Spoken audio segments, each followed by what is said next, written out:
قربانی کے اس میں عقیقہ ہو جاتا کہ نہیں ہو جاتا ہے؟ اگر کوئی عقیقہ کا حصہ لینا چاہے تو عقیقہ ہو سکتا ہے۔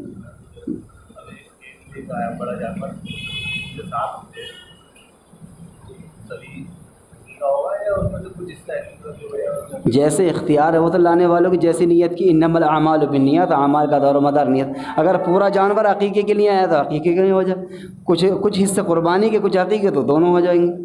وہ تو نیت کے اوپر، انما الاعمال بالنیات، اعمال کا دار و مدار نیت پر ہے۔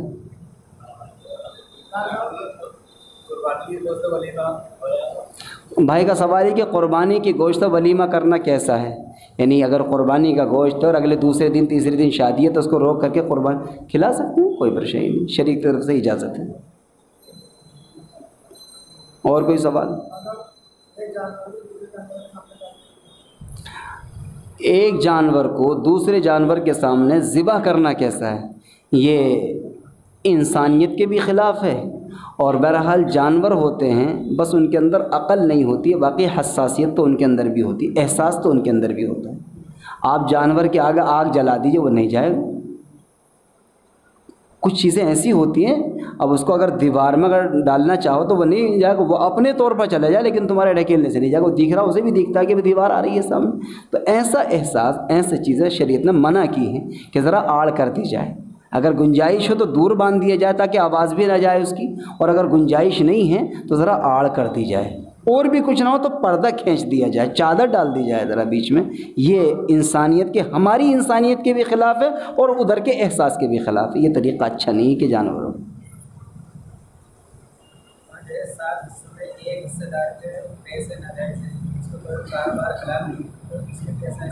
بھائی کا سوال یہ ہے کہ اگر 7 حصے دار ہیں، 6 حصے دار حلال روزی سے حصہ لے رہے ہیں، ایک آدمی کا حصہ ایسا ہے جو حرام روزی سے ہے، اس کے کہیں سے کہیں تک ہے ہی نہیں حلال کا، سب ٹوٹل حرام سے ڈیپینڈ ہوتا ہے اس کا، تو فرمائیں کہ کسی کی بھی قربانی نہیں ہوگی، ایک کی بھی قربانی نہیں ہوگی۔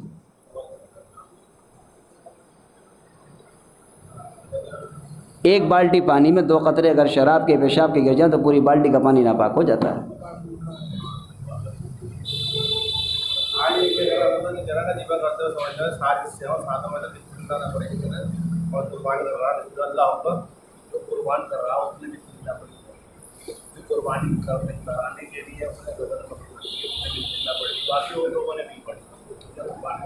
سوال یہ ہے کہ قربانی کرنے کے وقت میں جن حضرات نے حصہ لیا ہے، یہ جو ڈھور کو پکڑ رہے ہیں، کچھ پیروں میں، کچھ پونچھ میں، کچھ سر میں، ان سب نے تو بسم اللہ نہیں پڑھی، بس جو چھری پھیر رہا اس نے بسم اللہ پڑھ لی ہے۔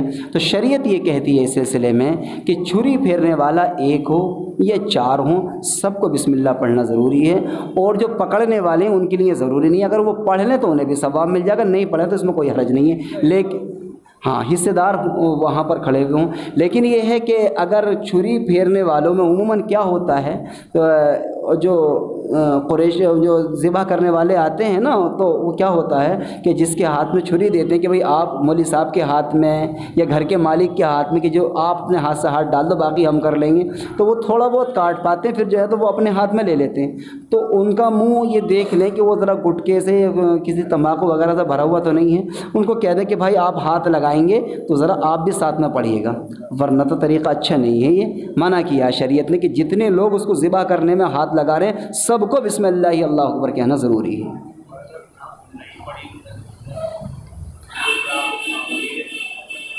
جائز نہیں ہے، درست نہیں ہے، قربانی ہو جائے گی۔ بھائی کا سوال ہے کہ کل کے روزے کے بارے میں بتا دیجئے کہ 9 ذی الحجہ کا روزہ، اور ایک میں بتا دیتا ہوں تکبیر تشریق کے بارے میں۔ 9 ذی الحجہ کے اندر حضور پاک علیہ الصلوۃ والسلام نے فرمایا کہ 9 ذی الحجہ کی فجر سے لے کر 13ویں ذی الحجہ کی عصر تک تکبیر تشریق کا کہنا واجب ہے۔ مردوں کے لیے ہر فرض نماز کے بعد بلند آواز سے تکبیر تشریق کا کہنا واجب ہے، عورتوں کے لیے آہستہ آواز سے ہر فرض نماز کے بعد کہنا واجب ہے۔ بعض مرتبہ مساجد کے اندر ہوتا یہ ہے کہ جب امام صاحب سلام پھیرتے ہیں تو ایک نہ ایک کو یاد آ ہی جاتی ہے، سب کے ساتھ مل بانٹ کے پڑھ لیتے ہیں۔ کچھ ساتھی وہ ہوتے ہیں جن کی رکعت نکل جاتی ہے تو بڑی شرم محسوس کرتے ہیں، وہ آہستہ آہستہ پڑھ لیتے ہیں، شریعت منع کرتی ہے۔ شریعت یہ کہتی ہے اگر آپ کی رکعت نکل گئی ہے اور آپ نے بعد میں سلام پھیرا تو آپ شرمائیے گا نا، آپ بلند آواز سے کیا تکبیر تشریق پڑھیے گا۔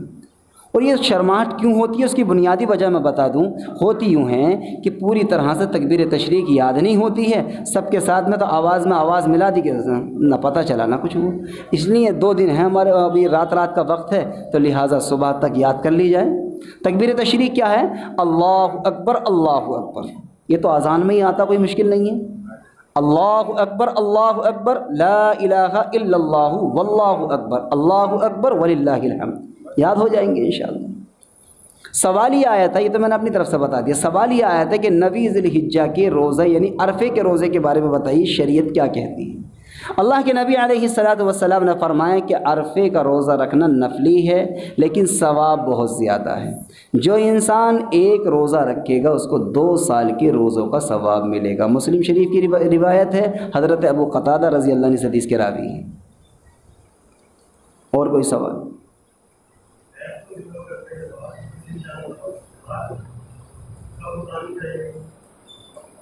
جانور کو ذبح کرنے کے بعد، چاہے جانور کوئی سا بھی ہو، اس کا جو چمڑا ہے کتنی دیر کے بعد میں اتاریں؟ تو فرمایا یہ ہے کہ اس کو ٹھنڈا ہونا دیا جائے۔ اب اس کا ٹائمنگ تو میں نہیں بتا سکتا، اس لیے کہ ہر جانور کی ٹائمنگ الگ ہوتی ہے۔ بعض جانور نوجوان ہوتے ہیں تو ذرا وہ جلدی سے فارغ ہو جائے، تو کچھ ذرا ویسے ہوتے ہیں، تو جیسے ہی وہ ٹھنڈا ہو جائے تو اس کے بعد میں اس کی چمڑی، ایسا نہ ہو کہ ادھر ذبح کیا اور ادھر اس نے جو ہے تو اپنا کام دائیں بائیں سے شروع کر دیا۔ اس کو منع کر دیں کہ بھائی رک جاؤ تھوڑی دیر، اتنی جلدی نہ کرو، تھوڑا آپ نے ذبح کیا ہے، یہ قربانی کا جانور ہے، کوئی عام جانور نہیں ہے۔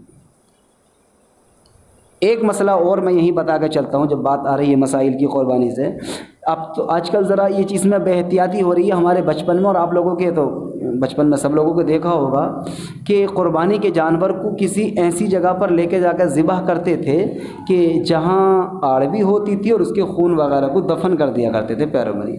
تو اس کی ذرا احتیاط برتیں کہ ذرا دائیں بائیں آلات اس کی اور گندگی نہ پھیلائیں، اور خون وغیرہ بھی کوئی اگر ایسی جگہ کا نظم ہو جائے جہاں اس کا خون دفن ہو سکے تو یہ اعلیٰ درجے کی بات ہے، نہیں ہے تو مجبوری ہے، لیکن ایسا سڑک کے کنارے عام نہ چھوڑ دیا جائے کہ وہ پیروں میں آئے، چلنے والوں کو کراہت محسوس ہو۔ اللہ کے رسول نے فرمایا کہ ایذاء المسلم حرام، کسی کو تکلیف پہنچانا کیا ہے؟ حرام ہے، ایسا نہ ہونا چاہیے۔ ادب کے بھی خلاف ہے، قربانی کی بھی خلاف ہے، اور انسانیت کے بھی خلاف ہے کام ہے۔ دعا کرا دیں، بھی بہت ٹائم ہوگا۔ یہ کوئی اور سوال اہم ہو تو کر سکتے ہیں، ابھی یہی ہفتہ ہے، کرا دیں دعا۔ بس آج تو دعا پڑھ لو، 20 منٹ ہو گئے کیونکہ 40 منٹ ہو گئے۔ جی بتائیے۔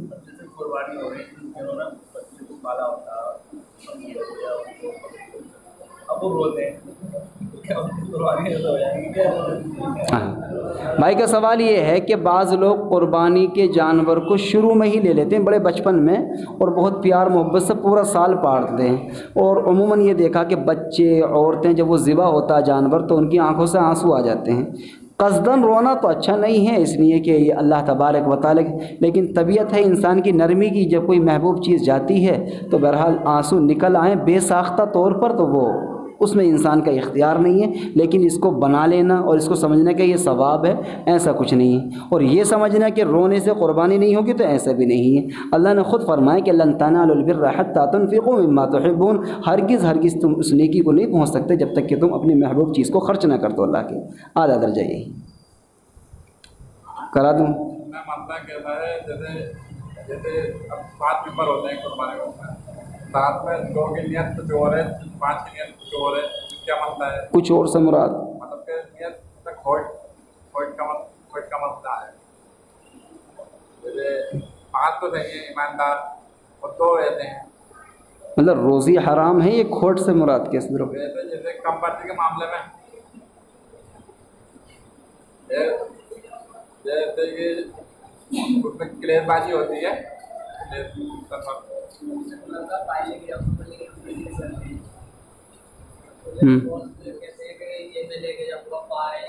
گوشت میں اچھا قربانی کے جانور کو ذبح ہونے کے بعد گوشت کی تقسیم کے موقع پر کیا ہوتا ہے کہ کچھ آلات، کچھ حصے جانور کے ایسے ہوتے ہیں کہ شرکا تو 7 ہوتے ہیں لیکن حصے اس میں 4 ہی ہوتے ہیں، جیسے اس کے پیروں کا معاملہ ہے، سر کا معاملہ ہے، اور جسم کے اور بہت سے اعضاء ایسے ہوتے ہیں کسی کو کچھ پسند ہے۔ تو فرمایا یہ ہے کہ اسی بنیاد پر شریعت نے یہ کہا ہے کہ سب کو ایک ساتھ میں پہلے بنا لیا جائے اور خلط ملط کر لیا جائے اور ایک ساتھ میں وزن کر لیا جائے اور باہم مشورے سے تول میں دے دیا جائے، سب کو ایک ہی تول لگا دی جائے، جس کا وہ جائے گا رکھ کر کے تو اس کا گوشت ادھر کو کم ہو جائے گا، کوئی اختلاف نہیں رہے گا۔ لیکن زدم زدہ کرنا اچھا نہیں ہے، اس لیے کہ اصل جو ہے نا وہ یہ مقصد نہیں ہے قربانی کے گوشت، اصل تو اللہ کے لیے جذبے کو قربان کرنا ہے، کیونکہ اللہ تبارک و تعالیٰ کے یہاں تمہارا گوشت تمہارا خون نہیں پہنچتا ہے، وہ تمہارا دل کا تقویٰ پہنچتا ہے۔ دعا کرا دے بھائی۔ سبحان اللہ وبحمدہ، سبحانک اللہم وبحمدک، ونشہد ان لا الہ الا انت، ونستغفرک ونتوب الیک۔ سبحان ربک رب العزت عما یصفون، وسلام علی المرسلین، والحمد للہ رب العالمین۔